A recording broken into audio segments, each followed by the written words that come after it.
வக்ஃப் வாரிய மசோதா குறித்து மக்களவையில் வாக்குவாதம் துவங்கியிருக்கிறது, விவாதம் தொடங்கியிருக்கிறது. பார்க்கலாம்.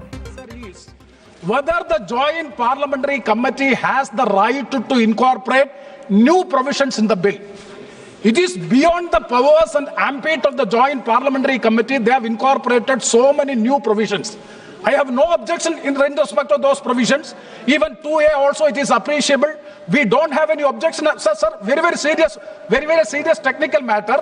And kindly see, only even the House, speakers are, even the House do not have the authority to make wait up. You can reply after that. You can reply after. Sir, you can reply after me. Sir, even this parliament, even this Lok Sabha, this August House do not have the right to incorporate a new provision unless you suspend Rule 81. But what is Rule 81, sir? Sir, Rule 81 is very எதிர்க்கட்சிகள் வக்ஃப் மசோதாவை நிறைவேற்றுவதற்கு எதிர்ப்பு தெரிவித்து வரும் சூழலில் வக்ஃப் மசோதா குறித்த விவாதம் தொடங்கியிருக்கிறது. கூடுதல் விவரங்களை வழங்க நமது டெல்லியின் தலைமைச் செய்தியாளர் கணபதி இணைந்திருக்கிறார். கணபதி, கூடுதல் விவரங்களை பதிவு செய்யும். வக்ஃப் மசோதா மீதான விவாதம் தொடங்கும் என சபாநாயகர் ஓம் பிர்லா அறிவித்த உடனேயே எதிர்க்கட்சிகளைச் சேர்ந்தவர்கள் தொடர்ந்து தங்களுடைய எதிர்ப்புகளை பதிவு செய்து வருகிறார்கள். முதலிலே காங்கிரஸ் கட்சியின் KC வேணுகோபால் மசோதாவில் திருத்தம் செய்யும் தீர்மானங்களை அளிக்க போதிய அவகாசம் வழங்கப்படவில்லை என புகார் அளித்தார். நேற்று 12 மணிக்கு மக்களவை அலுவல் ஆலோசனை குழு கூட்டம் நடைபெற்றது. அப்போதுதான் வக்ஃப் மசோதா இன்று விவாதத்துக்கு கொண்டு வரப்படும் எனவும் 8 மணி நேரம் விவாதம் நடத்தப்படும் எனவும் முடிவு செய்யப்பட்டது.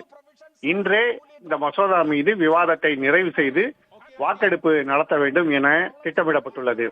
ஆகவே தீர்மானங்களை அளிப்பதற்கு உறுப்பினர்களுக்கு போதிய அவகாசம் கிடைக்கவில்லை என KC வேணுகோபால் எதிர்ப்பு தெரிவித்தார். அதற்கு அடுத்ததாக பிரேம்சந்திரன் இந்த மசோதாவிலே பல்வேறு திருத்தங்களை நாடாளுமன்ற கூட்டுக்குழு பரிந்துரை செய்துள்ளது. அந்த திருத்தங்களை பரிந்துரை செய்வதற்கான அதிகாரம் அந்த குழுவுக்கு இருக்கிறதா என கேள்வியை எழுப்பியிருக்கிறார். அதற்கு அரசு தரப்பிலே விளக்கங்கள் அளிக்கப்படுகின்றன.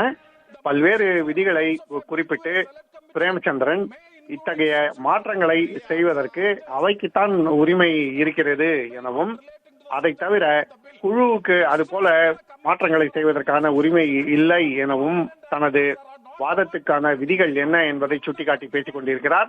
இத்தகைய சூழ்நிலையில் இந்தியா கூட்டணியைச் சேர்ந்தவர்கள் வக்ஃப் மசோதாவுக்கு கடுமையான எதிர்ப்பு தெரிவிக்க முடிவு செய்திருக்கிறார்கள். எண்ணிக்கை ஆளும் கூட்டணி பக்கம் இருந்தாலும் எதிர்க்கட்சிகள் ஒற்றுமையாக இந்த மசோதாவுக்கு கடும் எதிர்ப்பு தெரிவிக்க திட்டமிட்டுள்ளன. ஆகவே இன்று மக்களவையிலே மிகவும் பரபரப்பான சூழல் நிலவுகிறது. மசோதா மீதான விவாதம் எப்போது தொடங்கும் என்பது ஆவலுடன் எதிர்பார்க்கப்படுகிறது. பூங்கோழி, விவாதத்தில் யாரெல்லாம் பேச வாய்ப்பு இருக்கிறது கணபதி? விவாதத்திலே பங்கேற்க எதிர்க்கட்சிகளின் முக்கிய தலைவர்கள் தங்களுடைய பெயர்களை பரிந்துரை செய்திருக்கிறார்கள். இதை தவிர தற்போது உள்துறை அமைச்சர் அமித்ஷா விளக்கம் அளிக்கிறார். அதை நாம் நேரலையாக பார்க்கலாம். भारत सरकार की कैबिनेट ने इस बारे में एक बिल अप्रूव कर सदन के सामने रखा। आपके द्वारा ये बिल जॉइंट पार्लियामेंट्री कमेटी को दिया गया, जिसका विपक्ष का भी बड़ा आग्रह था। कमेटी ने इस पर सुविचारित रूप से अपना मत प्रकट किया। वो जो मत प्रकट हुआ वो मत फिर से कैबिनेट के सामने गया। कमेटी के जो सुझाव थे ये भारत सरकार की कैबिनेट ने स्वीकार किए और अमेंडमेंट के रूप में किरण रिजिजू जी लेकर आए। ये तभी होता है जब ये ऑफिशियल अमेंडमेंट कैबिनेट की अनुमोदन के बगैर आता है। मान्यवर, मैं नहीं मानता इसमें कोई पॉइंट ऑफ ऑर्डर है और आपका ही आग्रह था कि कमेटी जॉइंट पार्लियामेंट्री कमेटी बने। अगर कमेटी ने कोई बदलाव ही नहीं करने हैं तो ये कांग्रेस जैसी कमेटियां नहीं, हमारी लोकतांत्रिक कमेटी है मान्यवर, जो दिमाग चलाती है। कांग्रेस के जमाने में कमेटियां होती थी जो थप्पा लगाती थी।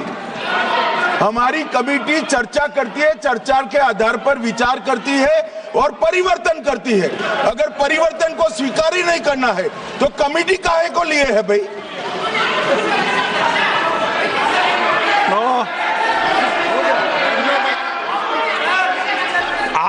जब विधेयक पे चर्चा हो तो सबको मौका दूंगा। अभी 0 ओवर पर माननीय के मैं इस पर अपनी व्यवस्था देता हूं। माननीय सदस्यगण श्री NK प्रेमचंद्रन जी ने जो प्रश्न उठाया है वक्फ संशोधन विधेयक 2025 पर संयुक्त समिति में विधेयक कुछ खंड जोड़ दिए गए जो विधेयक के दायरे से बाहर हैं। इस विषय पर मैं माननीय सदस्यों का ध्यान कौल और शब्दों द्वारा रचित संसदीय पद्धति और प्रक्रिया की ओर आकर्षित करना चाहता हूं कि संयुक्त समिति की किसी भी विधेयक में संशोधन करने की शक्तियां बड़ी व्यापक और विस्तृत है। समिति किसी भी विधेयक में पूर्ण रूप से संशोधन कर सकती है या उसको पूर्णतः नया प्रारूप तैयार कर सकती है तथा विधेयक के सिद्धांत में परिवर्तन किए बिना उसका पूरा नाम और संक्षिप्त नाम भी बदल सकती है। इस प्रकार समिति किसी विधेयक में नए उपबंध सम्मिलित कर सकती है तथा विधेयक की व्याप्ति की समिति कर सकती है। विगत में कई संयुक्त समितियों ने विधेयकों में ऐसे संशोधन किए हैं। श्री किरण रिजिजू जी।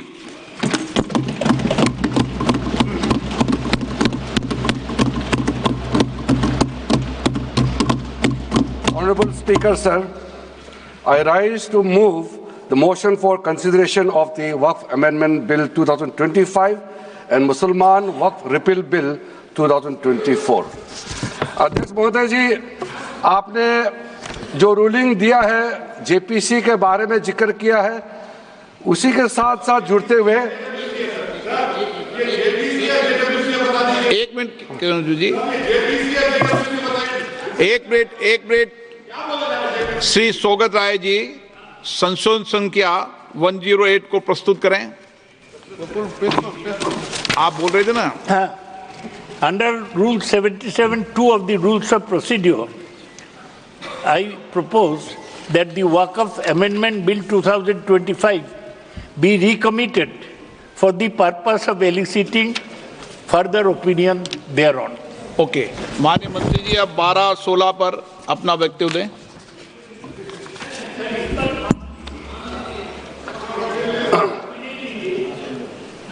आपका जो जब मैं ओपनिंग करूंगा उसका भी जवाब आएगा और बाकी अमेंडमेंट तो आखिरी में आता ही है।